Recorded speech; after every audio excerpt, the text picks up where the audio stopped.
And now we get to 70 to 61. And there are quite a few really exciting games. I mean, like, all the games in my top 100 are games that I am willing to play. But as we get further into the list, the games become even more exciting. So I really want to talk about these games right here. So my number 70 is Animals on Board. When we heard about Animals on Board, when we saw the pictures of that game, it wasn't really engaging. We didn't really want to get this game, but eventually Kyle Woods, our biggest fan and our sponsor of all the games, like, he always gives us some games, gets some games from the US, and he brought this game to us, and we played it, and we were extremely surprised by how simple yet how engaging, how cool this game is. It's a game about splitting. So you get the animals into just one big group on the center of the table, and what you're trying to do, you're trying to gather the animals, either basically you're trying to gather the animals, the same type of animal on your board, on your ship. But the thing is, it's not like a Noah where you're trying to get the pairs. You don't want to get pairs. If you get pairs, they are getting discarded at the end of the game and you will not score them. You want to get one or at least 3, 4, 5, whatever.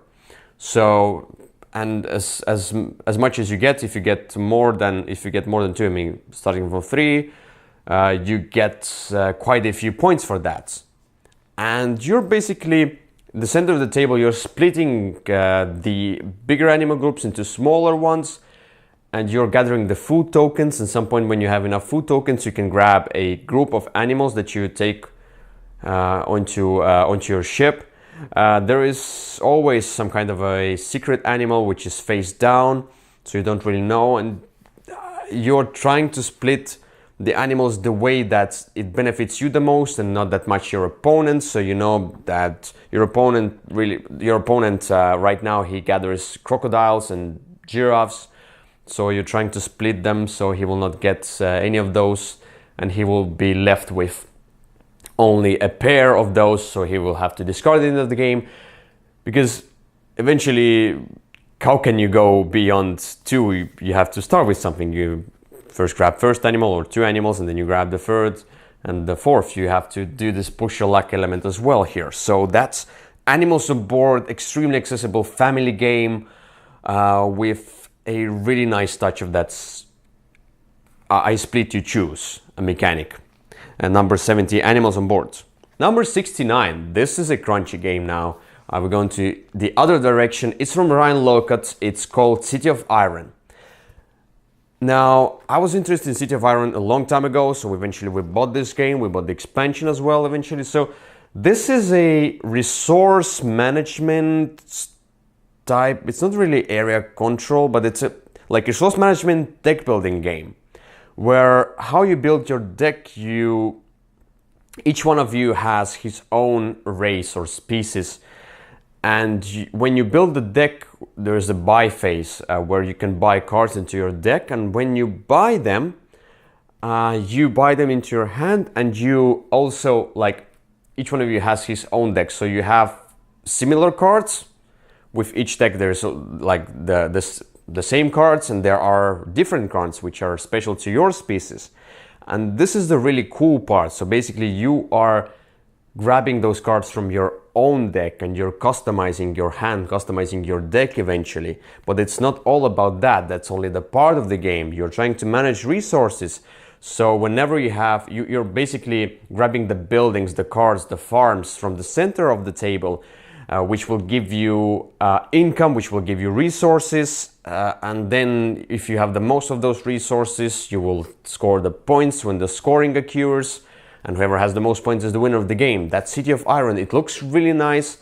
It has quite a few pieces going on, quite a things going on the table in the game itself, but I really dig it. It's a nice touch on a Euro game, which feels a little bit more thematic, and you have these locations, you have certain amount of space that you can put the buildings on, so you cannot do everything and as much as you want, it has smart restrictions in my opinion. That's City of Iron, number 69. Number 68 is another Euro game, but this one grabbed our attention with its theme. It's Scoville. It's about peppers, and you are collecting peppers, you are raising peppers, and you are mixing peppers together in order to get the new colored peppers, better peppers, and then it's sort of like a point salad game to me, where you basically try to get the right peppers, right amount and right colored peppers in order to give them out for the points, for the cards with the points. That's basically it. It's a little bit of economy, resource management, but it's a really cool mechanic where you are basically putting down peppers into the holes in the center of the board, and then you are collecting those peppers. And when you're collecting, you're combining the two colors together. Then there's a special sheet which shows you if you combine, for example, a blue and a yellow pepper, you will get the green pepper out of it. And it's a really nice touch on that mix and match and collecting resources in a new way. And that's Scoville number 68. Looks great as well. And we have the expansion, but we need to still play the expansion. So, number 67 is one of the new games, and it's a dice placement game similar to one another. I'm going to talk about it, I think, later. Is it so? Yes, I'm going to talk about it later. So this is called Sagrada, and with Sagrada you're rolling dice, and then you are putting those dice into the grids of your window. It's like this color windows that are in churches and so on. So what do you call them? I don't remember, but I mean, you get me when you see the picture as well. So, and there are some restrictions on your board. So sometimes you need to put the exact number or exact color, and you have restrictions as well regarding that you cannot put the same number or same color next to each other and something like that. So you have these restrictions, and you're trying to build up your window the best way possible to get the most points out of it. And you have those tools sometimes that you can use as well as a sort of a booster. It's a light game. It's a light dice placement game where, yeah, the dice are not even workers. It's like a puzzle type game. I mean, with the dice, how you put them, where you put them, and what timing and so on. A little bit of luck involved as well. But it's really easy to get into. It's family weight game and looks really cool on the table as well. That's Sagrada, number 67. Number 66 is a game that we discovered through buying this with a bunch of other Metagot games in last Essen. So eventually we thought like, we want to buy this and this and that game. And like we want to buy like whatever, we want to buy 4 games from Metagot in Essen. So we thought maybe we should just grab this big bunch. Like they had kind of an offer where you get all the games, you get them cheaper. And we're like, whatever, let's buy all of them. And eventually we wanted to try this game as well. That's called Barony. And Barony is an abstract game where you are expanding your kingdom with your knights, with your buildings, with your villages, trying to collect the resources, and you are spending those resources. This is sort of a point at the end of the game, but you're spending those in order to get further in a ladder of noblemen. So you eventually get to the highest one and you get the most points. The biggest points are on this ladder. And it looks so nice. It has so cool chunky wooden pieces. It's abstract. It's totally abstract, but it's really easy to get into. It's really fast to play, and it's chess-like, which I usually try to ignore. Because I'm not into abstract games that much, but this one just grabbed me. I don't know with what. You just need to try it. But I think we did the we did the review for Barony as well. So you should check out our review of Barony. Really, really cool, abstract type, but beautiful, engaging, and smart game. Barony number 66. Number 65 is a roll and write game. That's the first roll and write game I tried, and that's Dice Stars. That's the same story with it. We wanted to get a bunch of games, so we got this big bunch from Metagot last Essen, so we got Dice Stars in it too. And it's from Bruno Cattal and Ludovic Mablanc, if I remember correctly. And yeah, it's just you're rolling dice and writing them down on a grid. It's totally abstract. So, but it's so cool how you select either the number or the color, and you can select those stars in order to put them down. But if you will not fill the whole stars track, you will lose all the points for the whole track. And it has some meat to it, I mean, like for the roll and write game, and it's so engaging, so easy to learn, so easy to teach, so easy to get into.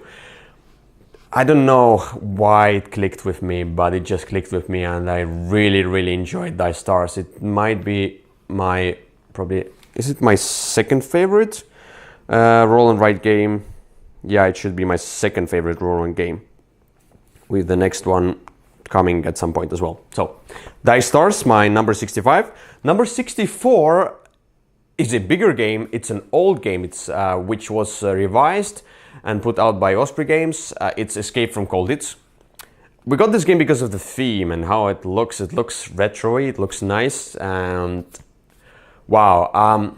Now about this game, it's not for everyone. It might click, might not click. By the way, we have the Blender segment for that on our channel as well, so you should check it out.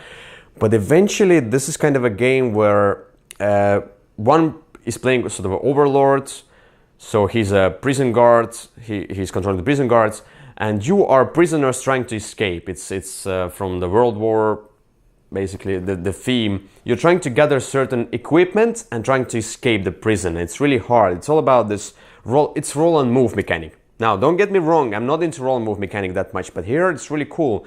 You have a bunch of your people. When you roll dice, you can distribute the movement between those people, and all the other players are playing as well. And there are certain rules on where the guard can catch you and what points, and who he will catch and who not.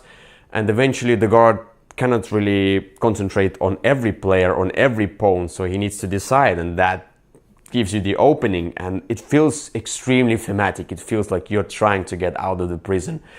At some point it can get a little bit boring as you're trying to get things done and not really going, but when one of my meeples escaped, I was like, now it's exciting, yeah? And then it got even more exciting where I had this epic run towards the exit. And the guard, the guard, Alina was playing the overlord, the guard, he was shooting me and he didn't get to me, he missed it, so, and I ran away with my second one, and I won the game. And we were all standing across the table, all my prisoners, like we are different players, of course, we each want to win separately, I mean, there's only one winners, but this was like, they're all cheering for me. Yes, they won't get out, I will win the game, but they're cheering for me so I can get out of the prison. That's how it felt. It's emotional, it's great, it's really cool. It's not for every possible occasion on the game night. It's a longer game. It might not click with everyone, but it clicked with us through those emotions, even if maybe for 1 hour it was a little bit more boring than if the next hour was just emotionally great. Then it just compensates that first hour. So that's Escape from Colditz, 64. My number 63 is a lighter game, and I think it's really light game. It's Castles of Caladale. So it's a tile laying game where you're building up your castle of different pieces. And the thing about this one, the sort of I mean, like the special thing about this one is that you can rearrange your pieces in your castle whenever you want. Usually when you play tile placement games, whenever you put the tile down, it stays there. You cannot rearrange it. Maybe with some special bits you can change some things, but mostly not. Here you can rearrange your tiles however you want all the time. And you're grabbing pieces, putting them down in your castle and trying to build the biggest castle and get the most points. And you have some restrictions and things how you can build your castle, but overall it's really nice, family weight, easy to learn, fast game. It's Castles of Caladale and looks really cool as well. So Castles of Caladale, number 63. Number 62 is a civilization game, but it's not civilization building game in my opinion. I mean, like, it's a Euro-y type war game. Maybe, yeah, civilization building as well at some point, but it's Mare Nostrum Empires. We got this one from the Kickstarter. We have those really cool pieces and it just looks gorgeous on the table. It's a great production, to be honest. We have so many extra things that went with the Atlas expansion that we haven't tried, but we had tried only the base game. But I like the art style. I like how you can win through different winning conditions. Either you build the pyramids or whatever was it as well. There's something else. Oh, you dominate all three tracks of like politics, commercial, whatever. So basically, I really like it how it's sort of you feel like a war game, but you can win without going into much of that war. And the central mechanic there is trading goods. And with those goods, you can buy new cards. You need to collect a certain amount of those goods of the same type in order to get, so the different type in order to get, to build the pyramids eventually and win the game as well. So this is all about this. And I like the trading mechanism there as well, where whatever you give, like you give something and then you take something back and that person trades with the other person, then with you and whatever. So you need to look into some of the reviews. It's really hard to explain, but a really cool, nice looking, a little bit more crunchy, but not as hard. Mare Nostrum Empires, number 62. Yeah, I really dig it.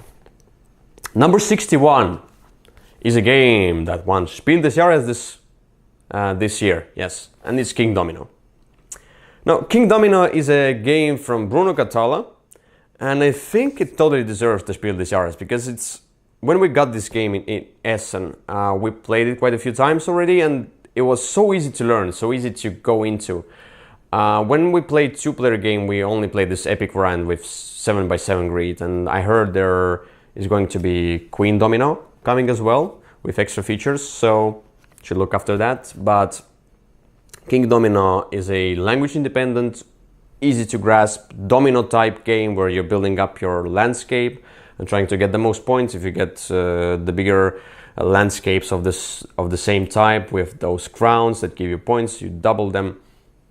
It's whoever I explained this game to, he understands that, and it plays so quick, it plays so well that everyone is really enjoying this game. That's King Domino number 61. So that's how we got through 70 to 61. Comment on the games that you thought shouldn't have been on my list, or maybe you were wondering about some kind of a game, you wanted to know more commentary about that. Maybe I can give you a little bit more insight about the game as well, so I will not blab around here too much. So these are all the games that are on my list so far, but we'll get to more and more and more exciting games really soon. So stay tuned, and don't forget to subscribe and share our channel as well. And thank you very much for watching. Bye bye.